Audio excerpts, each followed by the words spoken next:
Esse lugar, ele me trouxe tantas alegrias, sabe? Essa casa aqui, ela foi palco de grandes peças que a gente fez. Muitos momentos alegres que a gente passou. Momentos tristes também. Mas voltar a esse lugar é muito gratificante. E a sensação que eu tenho de pisar aqui nesse chão depois de tantos anos que tudo acabou, sabe? É de uma grandiosidade imensa. Eu lembro cada canto daqui, cada espaço que tem aqui. Eu lembro que a gente viveu uma coisa.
Eu já agradeci tanto ao Senhor por ter vivido essa promessa que Ele me fez.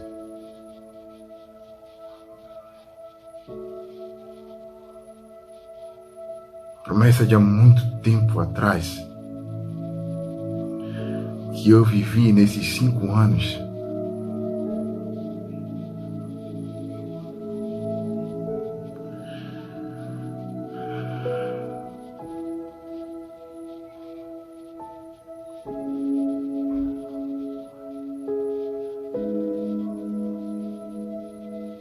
Foi daí que eu assisti no YouTube o leilão de uma alma.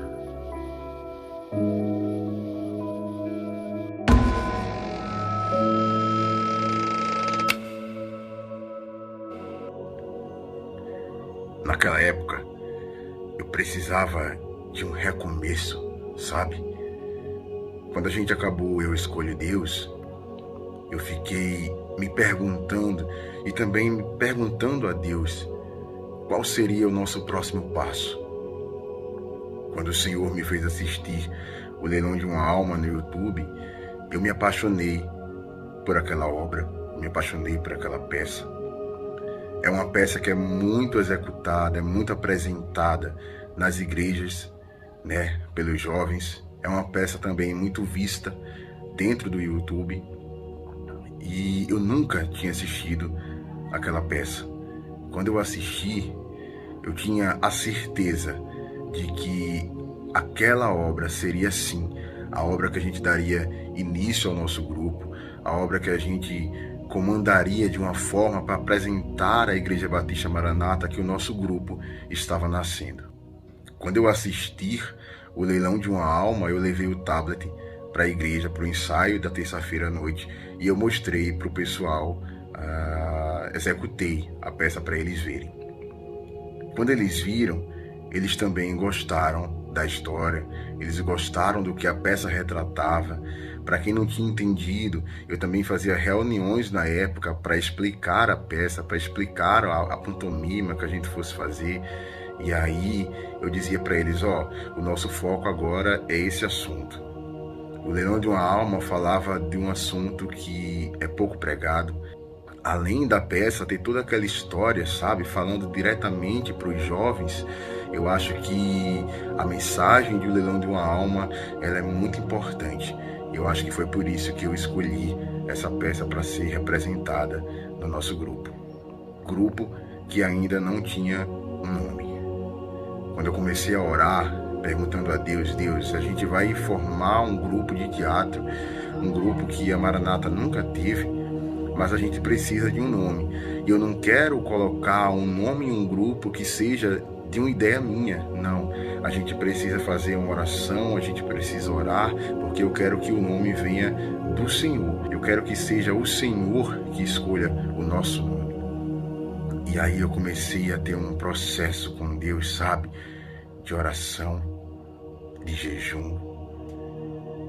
E todas as vezes que eu ia para a igreja, eu ia com aquela vontade, sabe? Eu acho que naquela época eu não entendia que Deus ele poderia me dar uma resposta de todos os lados.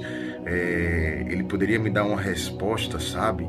Em qualquer hora, em qualquer minuto, em qualquer ação que eu fizesse. Mas a minha mente naquela época, eu achava que a resposta de Deus não, tinha que ser ali, dentro da igreja. E foi.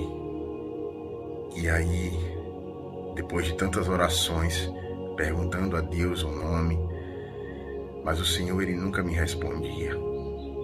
E eu lembro que eu chegava nos cultos e eu me ajoelhava, botava o meu rosto ali sobre o banco, sabe, para orar. E eu clamava ao Senhor para que Ele me desse um nome, para que a resposta viesse dEle. Eu não queria que a resposta viesse do meu coração, eu não queria que a resposta viesse da minha mente, mas um nome dado pelo Senhor significaria muito para mim. Muito. Eu acho que desde o início, desde o Eu Escolho Deus, eu acho que tudo que eu fiz, tudo que eu faço, eu acho que tem que ser entregue primeiro ao Senhor. Eu acho que tem que ter, sabe, primeiro o dedo dele ali, para nos mostrar que aquela obra ou que tudo que a gente for fazer tem lá embaixo a assinatura dele, tem a ordem dele, tem um comando dele, tem a concordância dele. E eu orava e o nome não vinha. Mas aí a gente tinha que correr contra o tempo, porque a gente já estava quase um mês parado depois do lançamento do Eu Escolho Deus, depois de todas as turnês que a gente fez nas igrejas. E foi quando eu levei o tablet no dia de terça-feira e eu mostrei a peça para o grupo, mostrei a peça para o pessoal, a gente assistiu, eu expliquei a peça. O Leilão de uma Alma, ela tem uma mensagem muito bonita, sabe?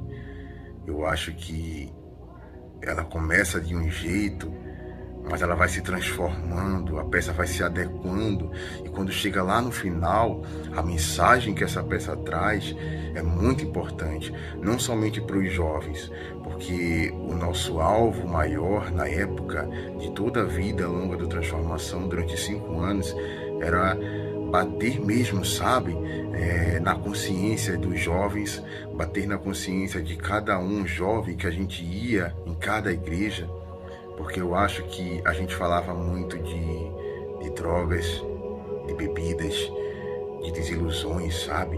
E eu acho que isso para um jovem fazer, eles enxergarem isso, era o ponto ápice do nosso grupo. E quando eu assisti O Leilão de uma Alma, Eu disse, não, é essa. A gente vai ter que fazer essa peça. É essa peça que vai dar o nome ao nosso grupo. Mas aí eu mostrei pro pessoal e eu senti que o pessoal ficou meio que... Essa peça tem falas, essa peça tem texto. E a nossa primeira peça se tornou divertida, os ensaios, justamente por ser uma pantomímica, por ser uma peça que não tinha falas, por ser uma peça que não continha textos. E naquela época eu não tinha noção do que era mais difícil. O que era mais difícil? Fazer uma peça com textos ou fazer uma pantomímica? E eu senti que o pessoal ficou meio que assim, sabe, para baixo. Ah, eu vou ter que decorar um texto, eu não sou muito bom de texto.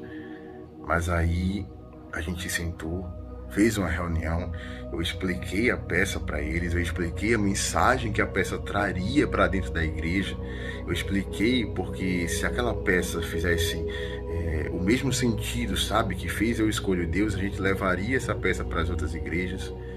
Mas aí, durante os ensaios, eu fui percebendo uma dificuldade do pessoal, sabe? Eu não vou mentir que eu também tenho uma certa dificuldade em decorar textos, mas a gente se preparou durante algumas semanas. Eu dei umas semanas de folga para o pessoal. A gente vai ficar sem alguns ensaios durante umas semanas para que vocês possam olhar o texto, decorar o texto, ou quem sabe, se vocês quiserem colocar algo a mais de vocês mesmos, entendendo aquele contexto, vocês podem sim modificar o texto e fazer essa peça acontecer. E aí, quando esse tempo acabou, que a gente voltou os ensaios, sabe? A gente começou a ensaiar, eu ainda percebia que tinha um pessoal que tinha dificuldade de decorar o texto, teve um pessoal que não conseguiu decorar quase nada, e aí a gente começou um processo de ajuda, sabe? Eu lembro que eram ensaios intensos, talvez mais intensos do que os ensaios de Eu Escolho Deus, mas depois de semanas, a gente conseguiu obter o resultado que a gente queria. É claro que não foram ensaios fáceis. É claro que houve muito bate e volta, sabe? A gente errava e a gente voltava, e voltava do início, voltava da metade. E eram cansativos. Uma coisa legal que a gente tinha em O Leilão de uma Alma, diferente dos ensaios de Eu Escolho Deus, era que o Leilão de uma Alma ela não tinha uma canção, ela não tinha uma música. Quando a gente ensaiou Eu Escolho Deus, a gente tinha que ser tudo cronometrado, sabe? De acordo com a música. Se a gente desse um passo em falso, aquela música ela seguiria no CD e a gente não conseguiria executar a peça de uma maneira que fosse até o final certo com a música. E no Leilão de uma Alma a gente modificou isso por ser uma peça com texto, sabe? Eu acho que além do texto, se a gente colocasse uma canção, uma música, eu acho que daria uma dificuldade maior para quem no dia talvez errasse o texto ou tentasse encontrar o seu caminho dentro do contexto do personagem. Eu acho que o CD iria continuar e a gente não conseguiria obter um resultado legal. E a gente decidiu pedir a ajuda do Ministério de Louvor El Elyon somente no início da peça, quando o leiloeiro venderia aquela alma. E a gente fez um som no teclado, a gente pediu a ajuda do Diego, da Kelly na época, e eles fizeram isso muito bem. Mais ou menos alguns dias antes, eu fui para um culto na minha congregação, e seguindo, sabe, aquele propósito com Deus de me ajoelhar e colocar a minha face no pó ali em oração com Ele, no momento de intimidade. Naquele culto, no dia da pregação, depois que eu orei para que o Senhor ainda me desse um nome, que o nome viesse dele, porque a apresentação seria naquela semana, e aí, na hora da pregação, o Senhor ele confirmou um nome para mim. Aquele momento, sabe, de quando você pede algo a Deus e você espera tanto aquele momento.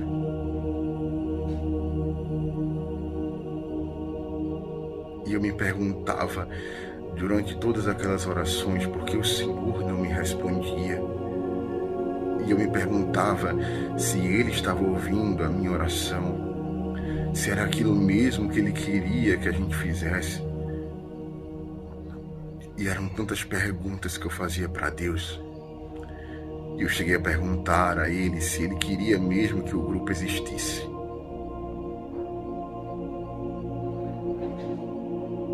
Porque para mim eu acho que fazer uma coisa sem a permissão de Deus, sem o controle de Deus, possa ser que seja prazeroso, possa ser que seja muito bom logo no início, mas quando a gente vai passando por etapas, eu acho que tudo desmorona, tudo desaba. E era importante para mim ter a permissão de Deus, ter um nome escolhido por Ele, para que no futuro eu não viesse sofrer consequências, para que no futuro todo mundo do grupo também não viesse sofrer algumas consequências também. E naquele dia, no meio da pregação, aquele irmão, ele falou o nome, sabe? O nome pelo qual eu orava, o nome pelo qual eu tinha pensado, mas eu tinha perguntado a Deus se era mesmo aquilo. E o Senhor me confirmou. No último ensaio que a gente teve, eu reuni o pessoal e eu disse, o nome do grupo foi escolhido pelo Senhor. A cara de alegria deles, o momento de festa, sabe, dentro do nosso coração, dentro do meu coração.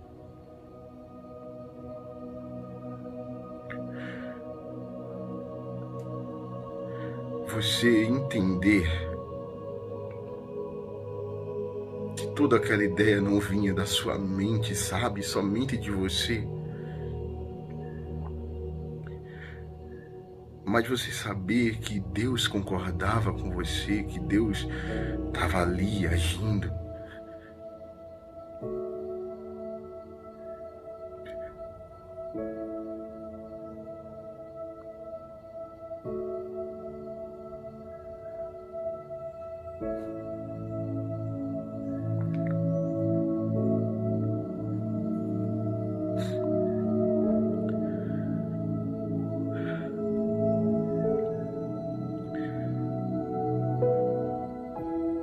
Um dos momentos mais gratificantes da minha vida naquela época foi ter olhado para o pessoal, sabe, dizer, o nome do nosso grupo foi escolhido.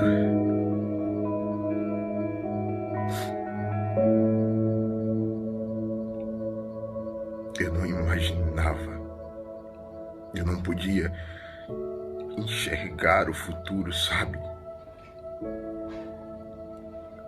Eu nunca imaginaria que aquele nome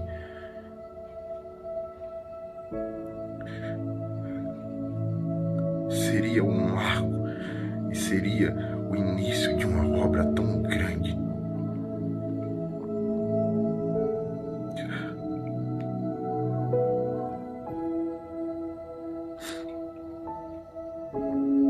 Eu acho que hoje em dia, se a gente falar esse nome em qualquer contexto, para cada um dos nossos componentes que passaram pela transformação, se a gente disser esse nome, eu acho que na mente deles eles vão sempre lembrar do nosso grupo.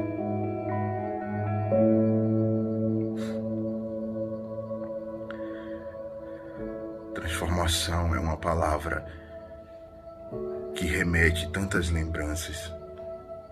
Transformação é a palavra que nos remete amor, carinho, amizade, dedicação,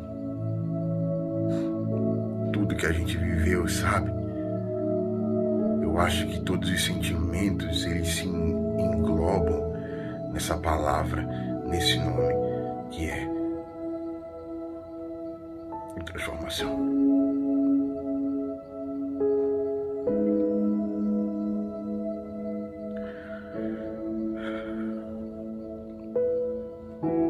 E quando eu disse isso para eles, o nome do nosso grupo é Transformação.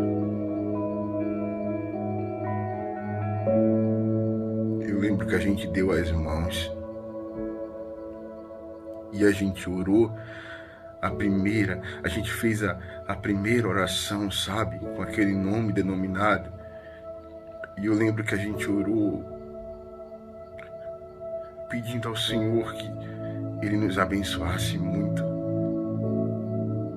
Que a partir daquele dia em diante, tudo que a gente fosse fazer,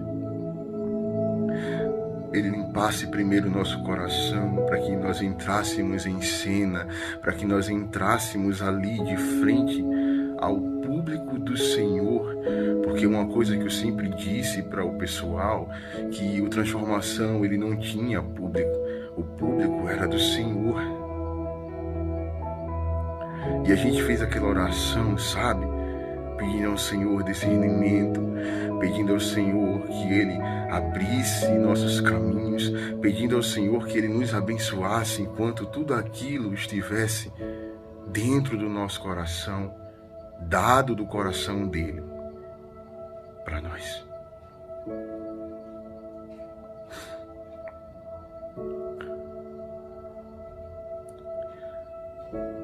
Aquela oração, sem dúvida, foi muito especial.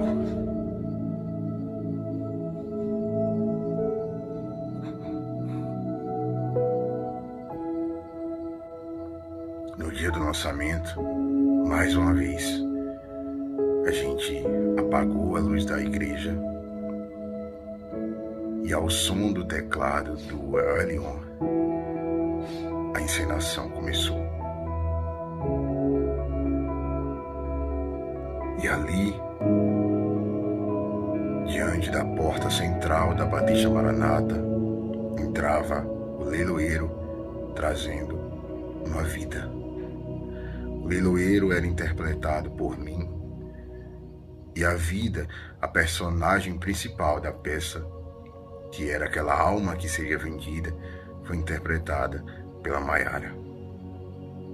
A Maiara, que até então não fazia parte do grupo, na época do Eu Escolho Deus, ela entrou no grupo justamente para fazer esse personagem. Ela era uma componente nova no grupo. A forma como Maiara conduziu aquela personagem, sabe? A fisionomia de sofrida, foi muito legal. Foi bonito de se ver, tanto nos ensaios, tanto no dia da apresentação. Naquela época também, a gente não trabalhava com gravações. Eu Escolho Deus, O Leilão de uma Alma, até a nossa terceira peça, a gente não trabalhava com gravações. A gente não tinha redes sociais, a gente não tinha um canal no YouTube para que as pessoas vissem as gravações, para que as pessoas conhecessem as nossas peças. Não. Naquela época de Leilão de uma Alma, a gente fazia as peças justamente para as pessoas que estariam ali, naquele momento, assistindo a apresentação. Diante da nossa quarta peça foi que a gente começou a trabalhar as gravações para que pessoas que não estavam com a gente naquele dia pudessem assistir a obra no YouTube. E a gente poderia alcançar mais vidas, mais igrejas que vissem as peças e quisessem fazer também. E a gente começou a fazer essas gravações. Mas na época do Leilão de uma Alma, a gente não tinha essa ideia. E naquele domingo à noite, eu entrei com a Maiara, sentei ela na cadeira que ficava no centro da igreja, sabe? E eu comecei a apresentar a peça. O leiloeiro, ele mostra para aquela igreja a vida que está ali, uma alma que está para ser vendida. E ele explica que aquela alma errou muito, pecou muito, e estava ali justamente para ser vendida para quem quisesse a comprar, para que ela pudesse passar a eternidade com quem a comprasse.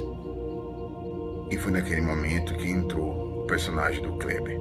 O Kleber, ele interpretou o personagem da bebida. A bebida entrava em cena e falava para o leiloeiro que ele queria aquela vida, que ele queria comprar aquela alma, que se ela fosse vendida por ele, ela teria muita diversão, muita bebida, que a bebida deixava a pessoa mais leve.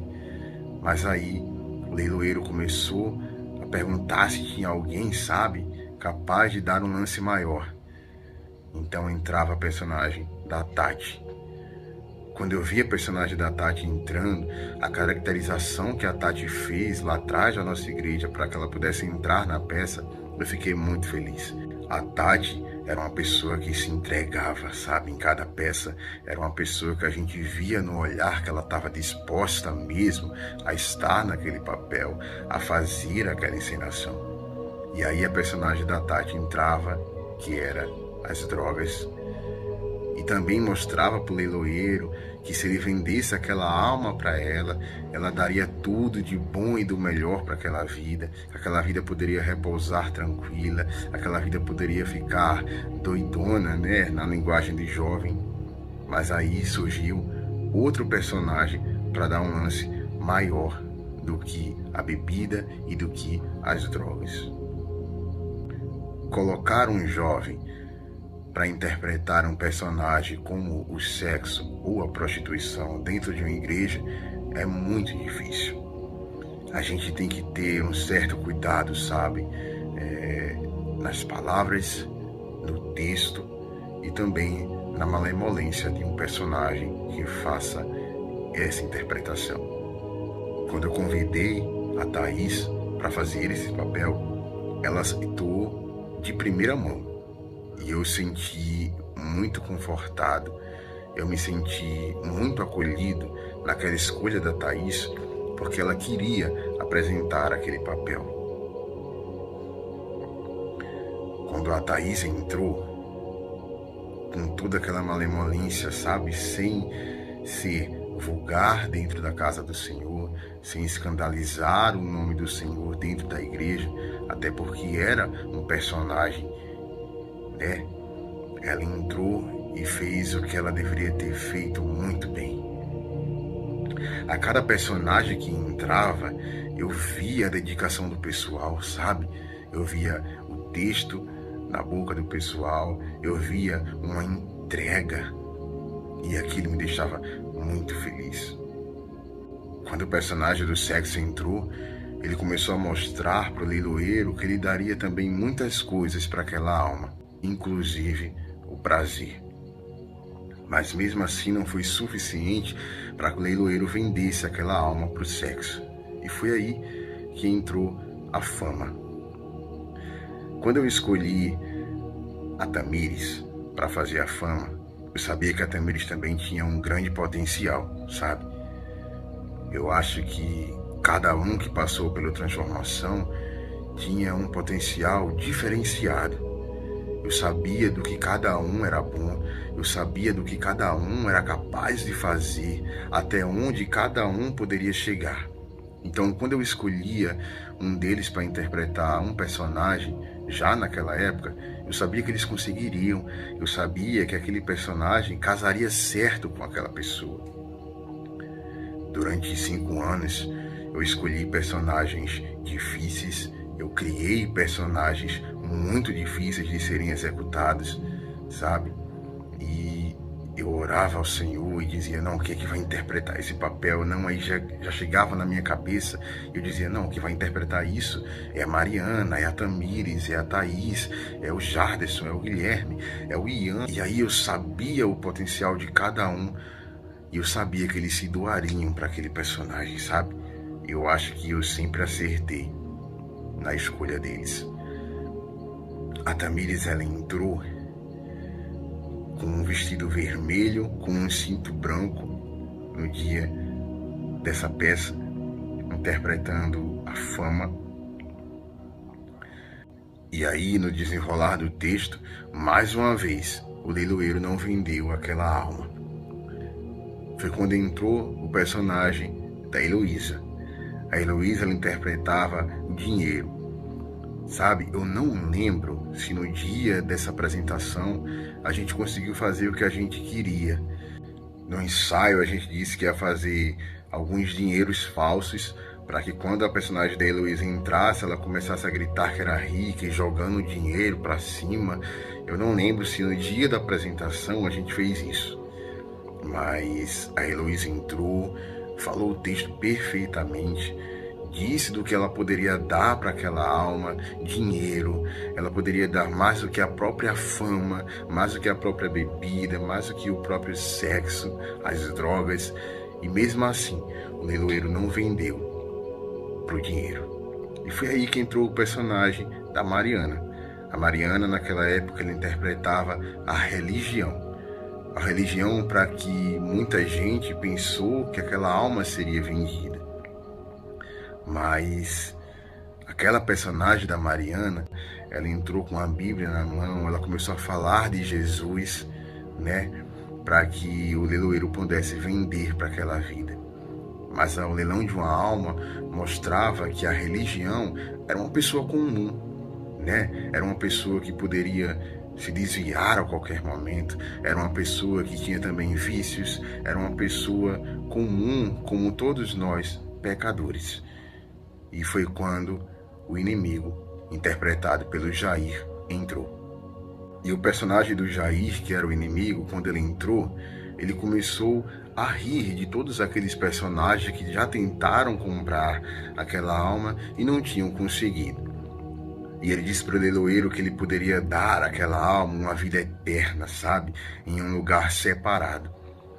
E quando o leiloeiro estava prestes a vender aquela pobre alma, interpretada pela Maiara, para o inimigo, e o inimigo já estava levando aquela vida para o inferno, aí Jesus aparece. Jesus naquela época foi interpretado pelo Guilherme. Eu lembro que ele entrou, sabe, a gente fez aquela roupa branca desde a época do Eu Escolho Deus. O Jair, ele tinha entrado com aquelas foices que a gente foi comprar na cidade do Recife. E a gente não tinha noção do que a gente iria acertar aquela peça, sabe? Foram tantos ensaios, foram tantas lutas, até a gente conseguir colocar aquela obra diante da Igreja da Batista Maranata. Quando o Guilherme entrou, o inimigo não conseguiu levar aquela vida que ele já estava levando para o inferno. E aí, o personagem do Guilherme entrou, disse que na cruz do Calvário ele já tinha vencido a morte, ele já tinha vencido o inimigo e já tinha comprado aquela vida com o seu próprio sangue. Sabe? A mensagem do leilão de uma alma, ela mostra a mensagem da cruz. Hoje em dia, o mundo quer nos comprar com tantas coisas. O mundo quer nos comprar com drogas, com bebidas, com sexos, com festas, com fama, com dinheiro. Até o próprio inimigo, induzido a fazer tudo isso, ele tenta nos comprar e nos levar para o inferno. Mas o leilão de uma alma, ela diz que lá na cruz do Calvário o Senhor se entregou por mim, por você, por todos nós, inclusive por quem está assistindo também esse documentário. A mensagem que eu trago para você é a mesma mensagem que a gente passou, sabe, naquela noite. O Senhor, ele venceu a morte por você. O Senhor, ele derramou o seu próprio sangue por você, por amor, para que você um dia estivesse aqui, hoje. O Senhor, ele venceu a morte. Você foi comprado pelo sangue precioso do Senhor Jesus. E nem mesmo a morte, nem mesmo a vida, nem mesmo a fama, o poder, nem tempestades, nada, nada, nada pode nos tirar do amor de Deus que está em Cristo Jesus, o nosso Senhor. Quando a gente terminou o leilão de uma alma, o ministério se levantou e todos nós estávamos ali, ajoelhados.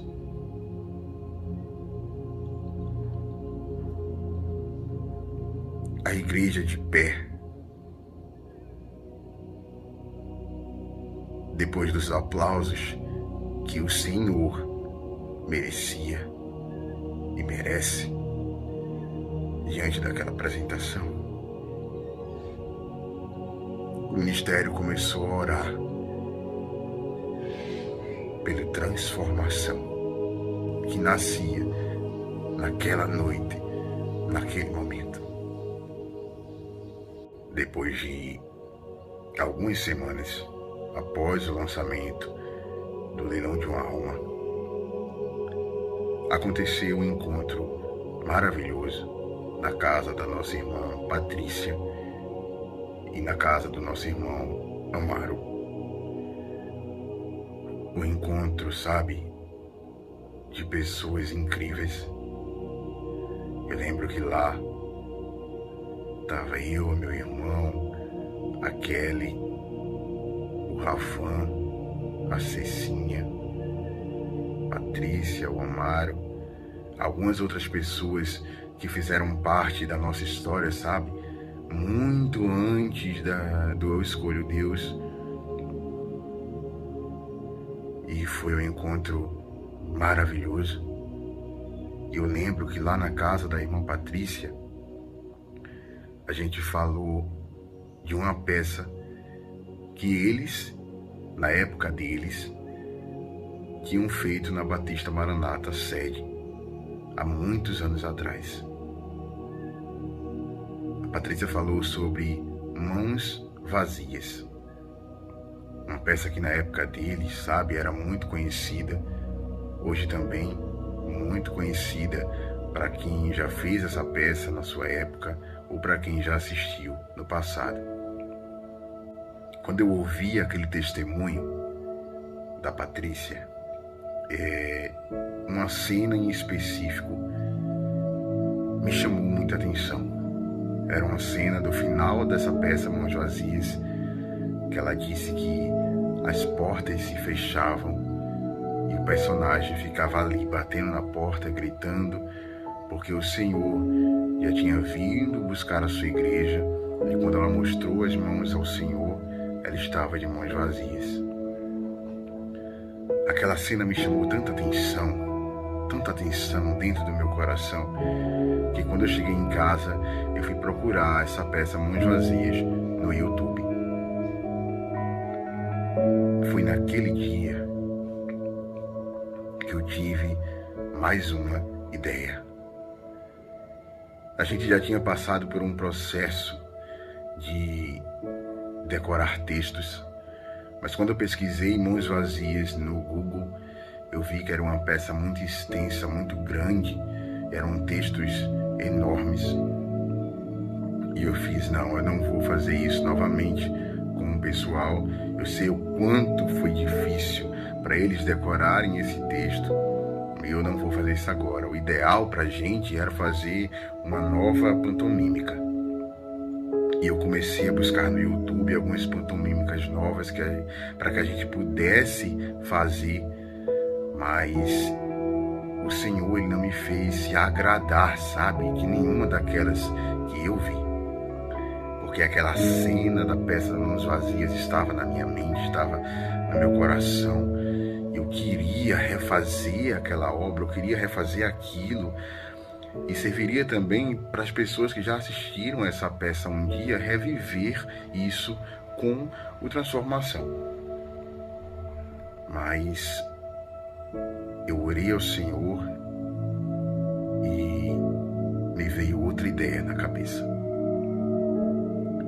Eu sabia que para a gente ensaiar aquela peça ia ser muito difícil, a gente ia gastar um tempo enorme e, mais do que isso, no final do ano, eu acho que era em setembro ou outubro, eu não me recordo muito bem, a gente foi convidado pela própria igreja para fazer uma peça no dia do culto de missões.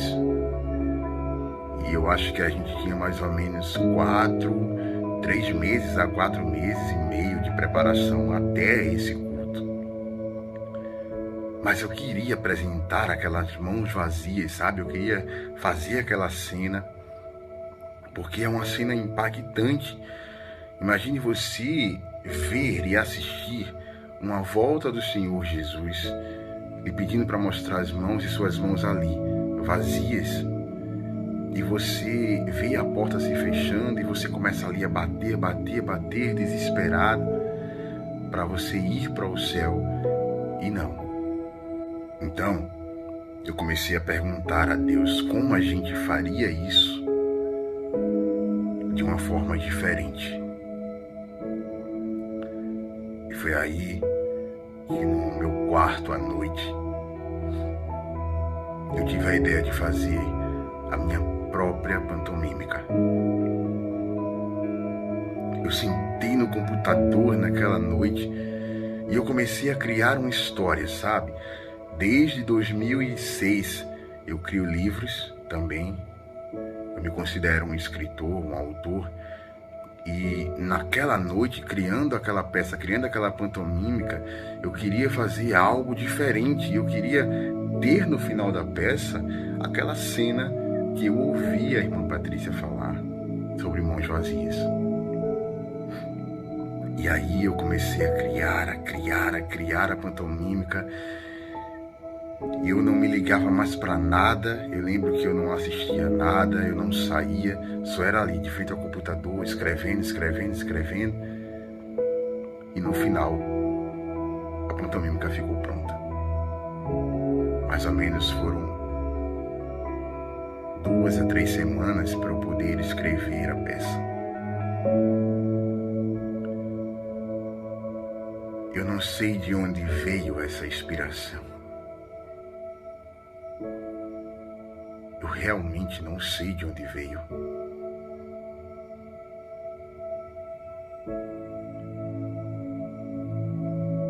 Quando eu olho para trás, eu fico me perguntando como, de onde, como pode ser que o Senhor me deu essa peça, essa obra?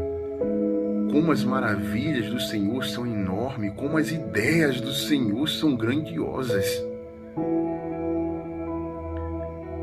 Porque quando eu li aquela peça, sabe? Quando eu li aquela pantomímica, quando ela estava ali no meu computador, quando eu li tudinho certinho, eu disse, caramba!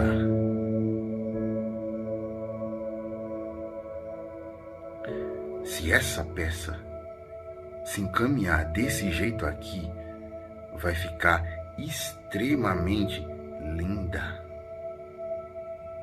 O Senhor, Ele me dava ideias, mesmo quando eu estava ali na frente do meu notebook, na frente do computador. À medida que eu ia escrevendo, Ele ia me dando ideias. Eu lembro que nesses momentos de preparação, o Senhor, Ele me fez ter, sabe, uma visão acordada. E eu fechava os olhos e eu imaginava, sabe, na minha frente, algumas cenas.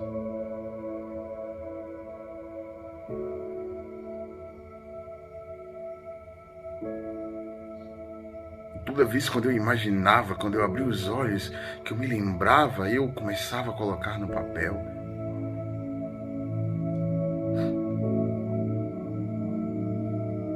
E o Senhor me fez ver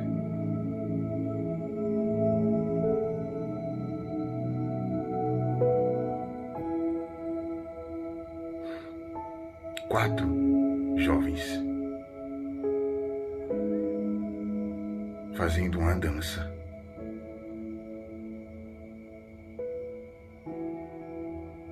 Fazendo gestos.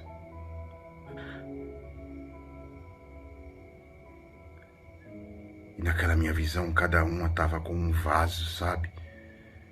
Um vaso de planta, mas aquele vaso não tinha planta. Naquele vaso tinha um coração. A ideia de mostrar aquilo era que quando você tem uma planta dentro de um vaso, você tem que cuidar daquela planta, você tem que regar, você tem que dar carinho, dar amor, você tem que cuidar realmente daquela planta, para que aquela planta no futuro não morra, ela cresça, ela dê frutos.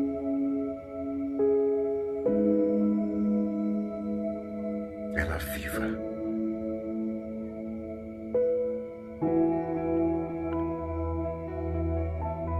E eu me perguntava ao Senhor, por que, Senhor? Por que naquele vaso eu conseguia enxergar um coração?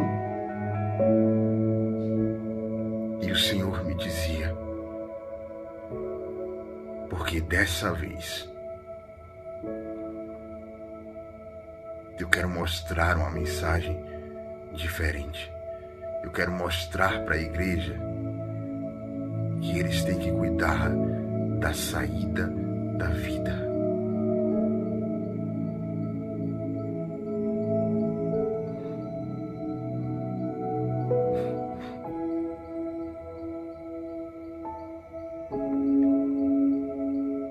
Eu comecei a entender o que Deus queria que eu passasse.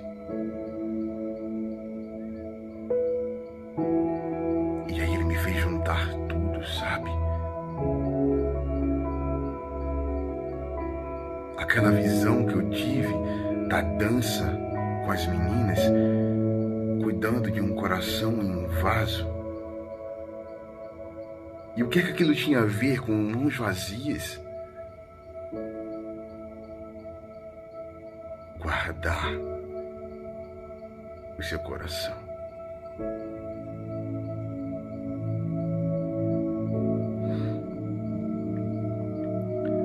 Muitas vezes o mundo quer nos colocar tantas coisas para que o nosso coração se desvie do Senhor.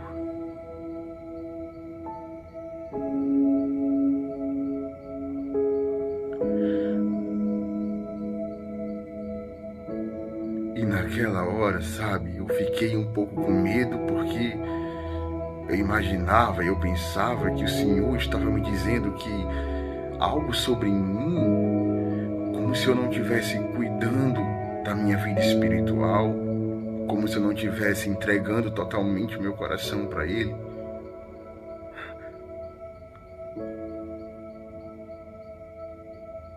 Mas não, o Senhor queria que eu passasse aquela mensagem adiante.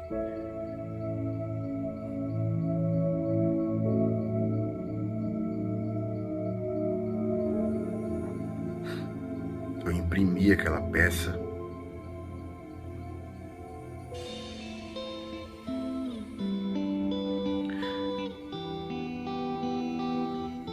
Mas eu sabia que para que aquele gesto acontecesse, teria que ter uma canção. Uma canção para dar tema, como foi Eu Escolho Deus. E eu lembrei de uma canção que casaria muito bem com aquilo que eu escrevi, para que a mensagem fosse passada.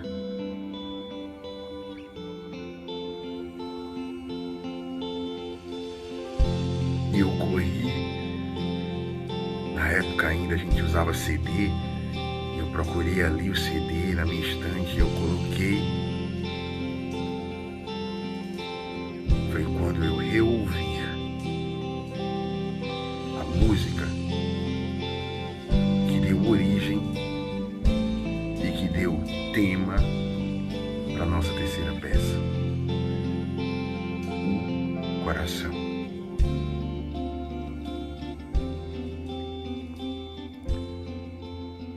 coração, aprenda a esperar. Meu coração, aprenda a descansar. Meu coração, aprenda a confiar em Deus. Ele é o único que pode te ajudar. Ele é o Deus de toda esperança. Ele é o Deus de toda consolação. E jamais aqueles que nele esperam serão confundidos. Ele é fiel.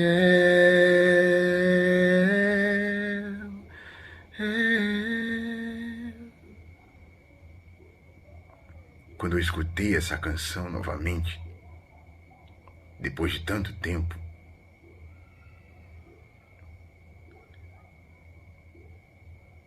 daí eu bati o martelo. O coração seria nossa terceira peça.